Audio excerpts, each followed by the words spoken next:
حافظ ابن قیم رحمہ اللہ نے 5 درجات ذکر کیے ہیں، نماز کے متعلق مراتب ذکر کیے ہیں۔ تو اس میں سے پہلا وہ فرماتے ہیں کہ ظالم لنفسہ ہی، ایسا انسان جو اپنے نفس پر ظلم کرنے والا ہے، نہ ہی نماز کے لیے کوئی اچھی طرح وضو کرتا ہے، نہ نماز کو وقت پر ادا کرتا ہے، نہ اس کے حدود و ارکان کا کوئی خیال کرتا ہے۔ یہ پہلا شخص ہے، اور اس شخص یہ معاقب ہے، یعنی اس کو اللہ تعالیٰ کی طرف سے سزا ملے گی۔ نماز پڑھ رہا ہے، رکوع اور سجدہ ہی اس کا درست نہیں ہے، باغم باغ کام چل رہا ہے، جیسا کہ ایک روایت میں آتا ہے، غالباً سیدنا حذیفہ رضی اللہ تعالیٰ عنہ نے، صحیح بخاری وغیرہ میں ہے، کہ ایک بندے کو دیکھا وہ نماز پڑھ رہا تھا اور کوئی عمدگی سے نماز نہیں پڑھ رہا تھا۔ اسے بلایا اور پوچھا کتنی دیر سے ایسی نماز پڑھ رہے ہو؟ اس نے بتایا 40 سال ہو گئے اسی طرح نماز ادا کرتا ہوں۔ تو فرمانے لگے کہ اگر تم اسی حالت میں فوت ہو گئے تو تم نبی کریم صلی اللہ علیہ وسلم کی ملت اور آپ کے دین پر فوت نہیں ہوگے، یعنی تمہاری نماز ہی وہ نہیں ہے جو نماز اللہ تعالیٰ کے ہاں قبول ہو۔ تو جس کی نماز نہیں ہے تو وہ انسان تو دار اسلام میں ہی نہیں ہے۔ حافظ ابن قیم رحمہ اللہ فرماتے ہیں دوسرا وہ شخص ہے کہ جو نماز کو وقت پر بھی ادا کرتا ہے، اس کے ارکان بھی بڑی اچھی طرح سے، بڑی خوبصورتی کے ساتھ کرتا ہے، اور اسی طرح ساری چیزوں کا خیال کرتا ہے، لیکن نماز میں کیا کرتا ہے کہ نماز میں کوئی ایک وسوسہ آتا ہے تو بس اس کی طرف نکل جاتا ہے، اپنے وساوس سے مجاہدہ نہیں کرتا، لڑتا نہیں ہے، آگے سے پیچھے کو نہیں آتا، بس نماز میں کھڑا ہے، خیال کہیں چلا گیا ہے تو بس چلا گیا ہے، اب جب سلام پر پہنچے گا تو پھر اس کو یاد آئے گا اچھا میں نماز پڑھ رہا تھا، پوری دنیا جہان کے خیالات اس کے ذہن میں آئیں گے۔ یہ دوسرا شخص ہے۔ تو فرماتے ہیں یہ بندہ محاسب ہے، پہلا معاقب ہے، یہ دوسرا محاسب ہے۔ یہ جو محاسب ہے کہ اس سے اللہ تعالیٰ حساب لیں گے، اس سے پوچھیں گے، اس کے بارے میں اس سے پوچھا جائے گا اس کی نماز کے متعلق۔ تیسرا بندہ وہ ہے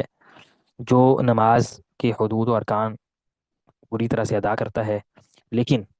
جیسے ہی اس کے ذہن میں کوئی وساوس آتے ہیں، کوئی خیالات آتے ہیں، تو پوری قوت کے ساتھ ان کے سامنے کھڑا ہوتا ہے، بار بار اپنے ذہن کو واپس لاتا ہے، بار بار اپنے ذہن کو نماز کے اندر مشغول کرنے کی کوشش کرتا ہے، اور شیطان کو بالکل موقع نہیں دیتا کہ وہ اس کی نماز کا کچھ حصہ بھی لے کے جا سکے، یعنی جتنا حصہ انسان خیالات میں ہوتا ہے تو شیطان نے اتنا حصہ آپ سے نماز کا چرا لیا ہے، اتنا ثواب آپ سے وہ چھین کے لے گیا ہے۔ تو یہ بندہ کیا کرتا ہے، پوری کوشش کرتا ہے کہ میرا یہ جو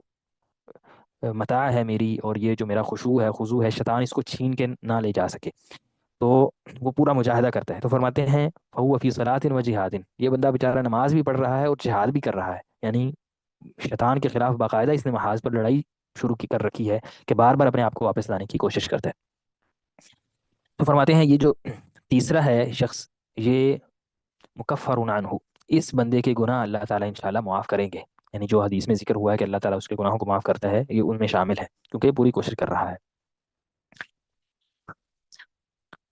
چوتھا بندہ فرماتے ہیں جو بندہ نماز کو ادا کرتا ہے، اس کے حقوق ارکان کو پوری طرح سے کرتا ہے، اور اپنے پورے دل کو، وساوس میں جانا تو دور کی بات، ادھر وساوس اسے آتے ہی نہیں ہے، بلکہ یہ اپنی پوری نماز کے اندر اپنا دھیان رکھتا ہے کہ میں اب قیام میں کھڑا ہوں، اب میں رکوع میں جا رہا ہوں، اب میں رکوع سے کھڑا ہو رہا ہوں، اب میں سجدے میں جا رہا ہوں۔ تو گویا کہ یہ اللہ تعالیٰ کے سامنے عبودیت جو ہے وہ پوری طرح سے اس انداز میں کھڑا ہوا ہے کہ اس کا پورا دھیان اپنی نماز میں ہے، اپنے جو نماز میں پڑھ رہا ہے اس کی طرف اس کا پورا دھیان ہے۔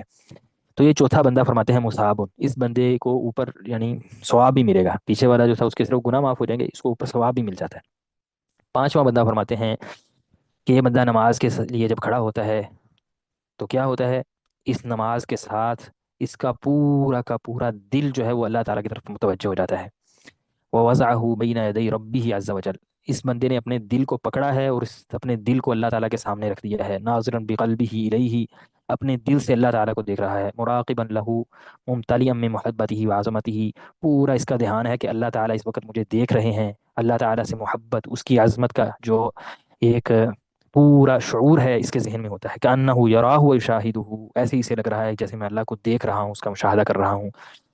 اس بندے کے ذہن میں کوئی خیال نہیں آتا، کوئی وسوسہ نہیں آتا، بس اس کا ذہن صرف اللہ تعالیٰ کی طرف مشغول ہے۔ تو فرماتے ہیں یہ جو بندہ ہے پانچواں،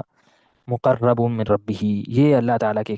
قریب کر دیا گیا بندہ ہے، ایسا بندہ ہے جس کو اللہ تعالیٰ کے قریب کر دیا گیا۔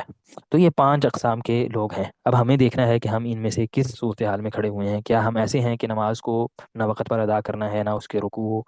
کا دھیان ہے، نہ اس کے حدود کا دھیان ہے، یہ نہیں کرنا یہ کرنا ہے، کوئی ہمیں اس کا جو ہے وہ خیال نہیں ہوتا،